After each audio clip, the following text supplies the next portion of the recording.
You're listening to Saturday Morning Media. And now, back to our show. I have a lot of really cool friends who do a lot of really cool things.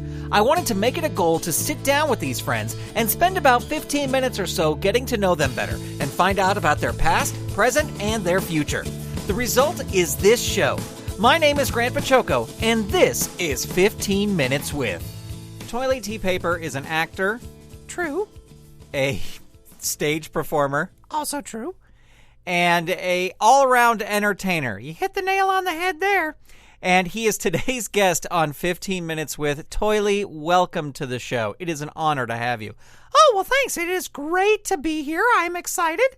I don't quite know what this whole podcasting thing is about. I don't think anybody really listens, but I'm glad to be here. And if, people want to talk about me, who am I to deprive them of that joy? Well, we certainly appreciate it.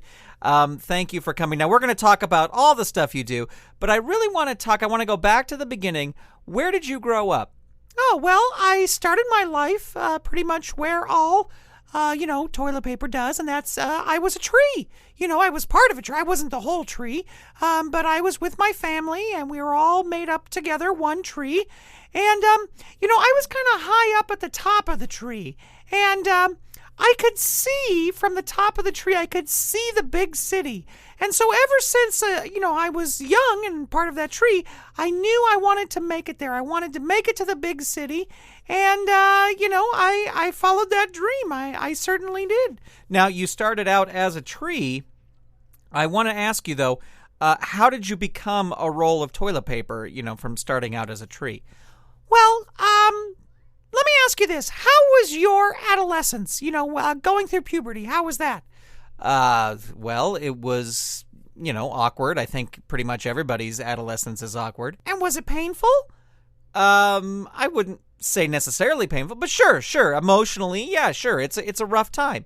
Exactly. That's, to go from a tree to a roll of toilet paper, it's very emotional, it's very painful, and it's very awkward, and I don't really like to talk about it. It's a painful process. The word pulp came up a lot, and that really, is something I don't really want to talk about.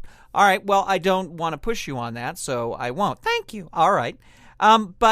So you became a roll of toilet paper. After you became a roll of toilet paper, what happened next? Well, let me just say that, being a roll of toilet paper may not have been my first choice of what I would want to become. I would love to be a legal pad or, I don't know, a roll of paper towels might be a little bit better. But, we are dealt hands in life that we just have to deal with, and we have to overcome any obstacles that, are put in our way based on who we are. And I was a roll of toilet paper, so I'm the kind of person who, when you are dealt a job, you do that job to the best of your ability. And so I was determined to be the best roll of toilet paper that the world has ever seen. And was interesting, what happened was I was packaged up in a box with other rolls of toilet paper, sort of a big box of roll of toilet papers, and I wound up in a hotel room in Austin, Texas, as a replacement roll of toilet paper. And, it was kind of interesting just sitting there in that bathroom of that hotel, knowing that eventually someday I was going to move up to the big leagues and I was going to get on that roll, and I was going to be the best roll of toilet paper that the world has ever seen. Well, what's interesting to me is that you started life as a roll of toilet paper, but now you're involved in entertainment. I mean, you're a big celebrity. That's very true. And how did that change happen? Well, that's an interesting question. From my position in the bathroom, I could see the mirror. And when the bathroom door was open, I could see the television that was in the hotel room reflected in the mirror. So I watched a lot of television. I saw a lot of news. I saw a lot of, shall we say, adult shows that sometimes people watch when they're in hotel rooms alone. But I saw lots of other programming, like I saw some HBO shows. I saw, some sitcoms and stuff. And as I sat there watching all of this, kind of in reverse because the mirror image, is flipped and everything. But anyway, as I was watching that, I was like, I could do that. I could see all these people, these actors, Tom Cruise, who else? Lawrence Fishburne. I could see these people acting, and I was like, I could do that if only I could get out of this bathroom. And, I was planning to be the best roll of toilet paper the world has ever seen, but there was part of me that goes, I could be a good roll of toilet paper, but I could be a really good actor if only I could get out of this bathroom.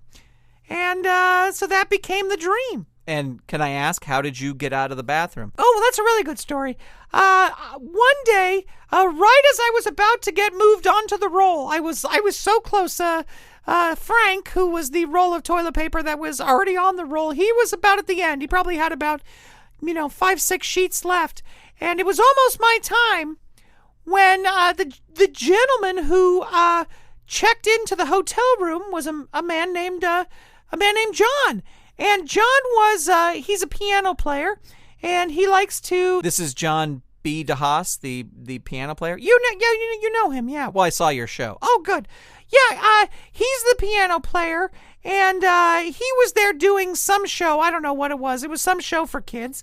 And, I found out that he was an entertainer. He was in the entertainment. Now, listen, he, plays piano at a theme park, and he plays for kids shows. So...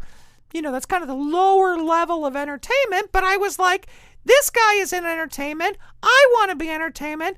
I'm going to break the sacred toilet paper code. I'm going to talk to this guy. And one day he came in to use the bathroom, brush his teeth or something, and I said, oh, hi there, John. Guess who? It's me, Toiley. And he was shocked, as I think a lot of people would be. But he was also intrigued. He had never met anybody like me, and frankly, not a lot of people have. And so over the next couple days, I was able to convince him not to use me as a roll of toilet paper, and when he checked out, to take me with him so I could get to the big city, so I could, because if he takes me out of, how it's sort of like if you invite a vampire into your house, they can come in your house. If you don't invite them, they can't come in. Well, for me, my job was to be a roll of toilet paper. I needed somebody to take me out of there so I could be on my own. And John was a great guy. He convinced, I convinced him to take me, and he did, and took me out of the hotel and sent me on my way to Los Angeles. Well, that is quite a story. John sounds like a good guy. Yeah, he's a good guy. He's so talented. I tell John all the time, you're so talented. You have this amazing ability to play piano, and you're squandering it at a theme park. Why are you playing at this theme park? You could be playing in Carnegie Hall. I believe in you. I could pull some strings. But he's content playing at a theme park. So what can you do? Well, so you get to Hollywood. What was it like coming to Hollywood, getting off the bus or however you got here? That was a plane. Getting off the plane in Hollywood. And what was that like, starting your pursuit to become the major celebrity you are today? Well, it was a lot of work. I had a lot of raw natural talent. So what I would do is I would just find auditions and I would just go in.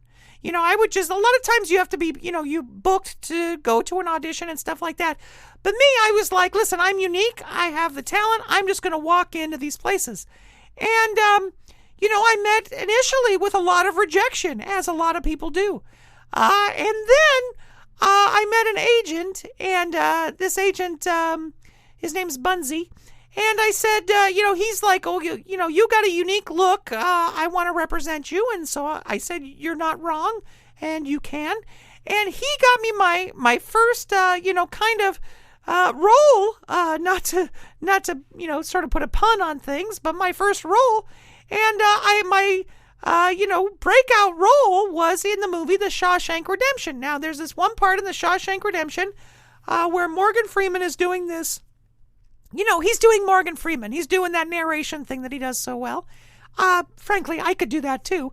But he was doing the narration thing, and the camera kind of pans across the jail cell, and there I am. Now, the first time we shot it, I turned towards the camera, gave a big smile towards the camera, And the director yelled cut, and he said, no, we want your back towards the camera. And I was like, well, that's, a waste of my talent and charisma. And he said, do you want to be in the movie? And I said, yes. And I was like, listen, this is I'm not going to push it. After this role, I will have enough credibility and stature in Hollywood to make demands. I'll turn my back towards the camera. And I looked at it like this. I mean, look at Clint Eastwood. His first role is he played a cadaver, on a table in a monster movie. So, I could do this. And, if you look back at The Shawshank Redemption, that movie has become such a cult classic. Now, I don't want to say it's because I was in it, but I was in it. That's all I'm going to say. I mean, you connect the dots. It's a cult classic. I was in it. Dots connected. So that was my first thing. And then I did a lot of commercials. I did a car commercial about, it was a couple who take the car out into the woods. And there's sort of a reference about, having to go to the bathroom, and they're carrying a roll of toilet paper. Now, this was interesting because they wanted the roll of toilet paper to be almost empty. So I had to lose so much weight. I lost about 60 sheets for that roll, but I was willing to do it. I was willing to suffer for my craft and to bring my talent to other people. And then, I've been in lots of things since then. And my, big, most recent breakout was, oh my gosh, the last season of Orange is the New Black. Anytime those girls were headed to the bathroom, they're carrying a roll of toilet paper. And, I'm there. I'm in the scene, and it was a lot of coverage. And after that, it's just been crazy. I want to ask you this. You play, in all these things, Shawshank Redemption, and this commercial you're talking about, Orange is the New Black, you play a roll of toilet paper. Yeah, I do. And, it kind of bugs me a little bit. It's kind of like typecasting, It's like I'm always a roll of toilet paper. I could do lots, I take Shawshank Redemption. I could have played Tim Robbins' part. I mean, Tim Robbins is great. We became good friends. He hasn't called me recently, but he's busy. He's busy dealing with that wife of his. But anyway, he, I could do what he does, and someday I will get a chance to do that. And actually, in order to kind of prove to Hollywood that I could do it, that's where my stage show came in. Oh, that's right. You had a stage show, a Toiley Tea Paper Role Model. That's correct. And it played last year in the Orlando and Hollywood Fringe Festival. That's right, yes. And, that was just a great time. It was fun to reconnect with John, I said I knew I needed somebody to play piano, for my show, because I wanted to do some songs and show the world that I could sing as well. And I was like, who do I know that plays piano and will work for practically no money, just the pleasure of being in my company? And I called up John right away, and he took time off from the theme park, and which really, how hard is it to get time off from the theme park?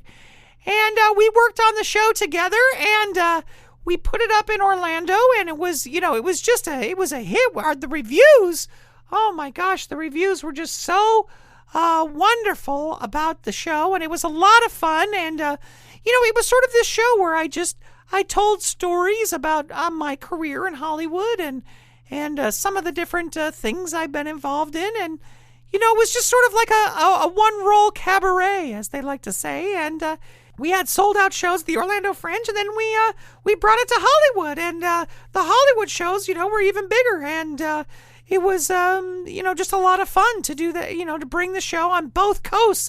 Not a lot of Fringe shows do that. Fringe shows are sometimes very localized, but to do two shows, to do two mountings of the show, on either coast was just a lot of fun. And, I proved to the world that I could do it. And let me tell you, I can't quite talk about a lot of the things that happened, but especially after that Hollywood show, Hollywood came knocking, and you are going to see a lot more of Toiley Tea Paper, on the big and little screen, if you know what I'm saying.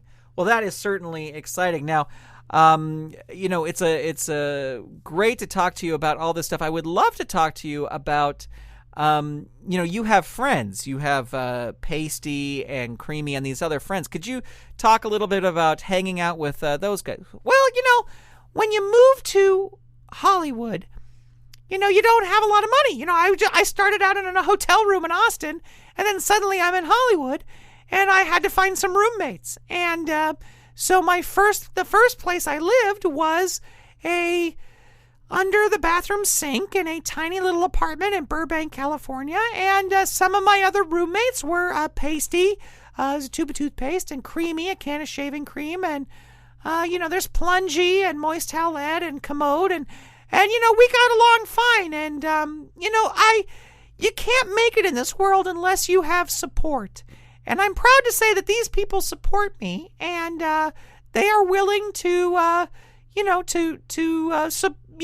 kind of pull the load and pay the rent until the checks come in. And I'm glad to say they did that. And then I'm glad to help them out. I don't know if you know this or not, but my friend Pasty, he had a really serious life-threatening injury. He got caught in the medicine cabinet door. He lost a lot of paste. He was in the hospital. He was in a coma. He needed a paste transfusion. And, he was in that coma for about, a month or so. And then finally they found a tube of Gleam in a, underneath some old people's sink, somewhere in Arizona, this retired couple. And he was able to get a paste transplant.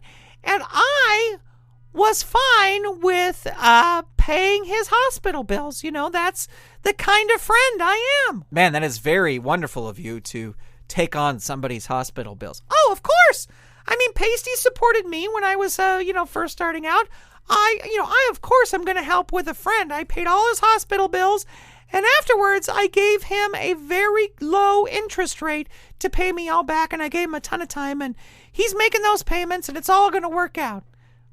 So you loan him the money, but then he's got to pay you back? Yeah, that's what's happening. That's what you do. Well, we're wrapping up here, but I wanted to ask, you recently have been doing these short videos where you give acting advice for wannabe actors. What's the reason behind that? Well, this business has been so good to me, and I want to give back. I want to give back to the world. And I thought, how could I do that? I could give advice. I'm a major celebrity. Everybody wants to be where I am. Not everybody can be here, but everybody wants to be where I am. And how can I make that possible? How can I help those people at least, have the impression that they're going to achieve those goals? And I was like, well, I could give some acting advice. So that's what I started doing. I do these videos on my YouTube channel where I, give acting advice for people who write in acting. And, it's been a lot of fun. And I'm giving those out for free. And eventually I may collect them all together into a book, or I may do seminars and stuff like that. But for right now, if people have acting questions, I am more than happy to answer those acting questions for them. So, it's been a lot of fun, and the questions have been coming in, and I think I've given some really good advice that if people follow, they will see their, career rise a little bit in the world of acting. Well, that is absolutely great. We need to wrap it up here, Toiley. It has been a pleasure. Oh, of course it has. I've enjoyed being here. I'm wondering if people want to find you online and follow your amazing career, where can they go? Oh, well, sure. I'm all over the place. I've got all the social media outlets covered.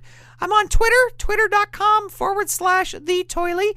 I'm on Facebook, facebook.com/The Toiley. I'm on Instagram, Instagram.com/The Toiley. I'm just about anywhere on social media, and I would love for people to connect to me and follow me and like me. I mean, I know people already like me, but do all that stuff, because let me tell you, you're going to want to get on the old Toiley train right now, because I'm only going to get bigger. I'm only going to become more of a celebrity, and you're going to want to say, man, look at me. I was, on this list of followers.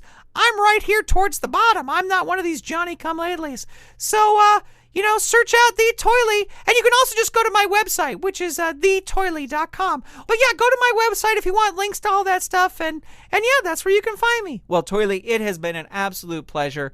I wish you nothing but the best. Oh, thank you so much. What was your name again? My name's Grant. Yeah, Grant. Well, it's wonderful to talk to you. It's wonderful to be here, and thank you so much. Toiley Tea Paper is an actor and an entertainer, and you can find out more about him at his website, which is www.thetoiley.com. 15 Minutes With on the GrantCast is a production of Saturday Morning Media and made possible by the Saturday Morning Media Patreon patrons who've gone to patreon.com/Saturday Morning Media and set up a monthly donation for as little as $1 a month. Huge thanks to Shay Stewart, Mer Lafferty, Dale Gadania, Steven Staver, Jackie Klimo, Melissa Crawford, Chuck, Dave Slusher of the Evil Genius Chronicles, Mike Coughlin, Dorothy Baciocco, Jeff Peterson, John D., Kathy Crawford, Brian Greer, Carrie Whitney, Chuck Tomasi, Chris Foster, Stephen Ing, Clinton of ComedyForecast.com, Vicky DeVries, Mike Wobschall, Twitter user Butzengear, a.k.a. Wildcat, Eve Cunning, Mike Hamilton, Gaston Moreno, Reed Loveland, Ivan Asquith, Vanessa Whitney, Nancy McCarthy, Janine Lee, Peggy Etra, Kristen Hogan of Squid Friends, and David Akers. If you'd like to support this show and the other fun content from Saturday Morning Media, become a patron. Head on over to patreon.com/Saturday Morning Media and set up your monthly donation today. You can also tell a friend about the show or leave the show a review on iTunes. And if you have any feedback for the show, you can email it to me directly at grant@throwingtoasters.com, or you can send it to me via Twitter, where my username is ToasterBoy. Thank you so much for tuning in. The GrantCast is copyright 2017 Saturday Morning Media, Grant Baciocco executive producer, all rights reserved. www.SaturdayMorningMedia.com. You've been listening to Saturday Morning Media. Stay tuned. We'll be right back.